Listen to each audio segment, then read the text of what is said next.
પણ આજે તો એટલું કહીશું કે ભાઈ તમે લોક ઉપયોગી, આપણે લોકોની સેવા કરવા બેઠા છીએ, લોકોને મુશ્કેલી કઈ રીતે ઘટે એનો વિચાર કરવાનો. આ લખેલું છે એટલે હવે આમ ના જ થાય, આ લખેલું છે એટલે આવું ન જ કરી શકાય, એમાંથી બહાર નીકળીને એનો ઉપયોગ આ જે આવ્યો છે પબ્લિકમાંથી, જે વ્યક્તિ આવ્યો છે એનું કામ કેવી રીતે હું સરળતાથી પૂરું કરી શકું,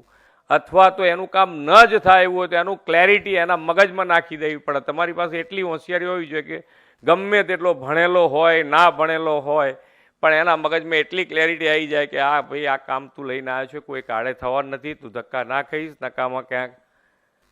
ધક્કા ખાય એટલે શું થાય, આપણા માટેનું એને શું થાય, આપણા માટે એને ધૃણા વધતી જાય કે યાર સાહેબ કે હું આટલી બધી વખત આવ્યો પણ મારું કામ નથી કરતું.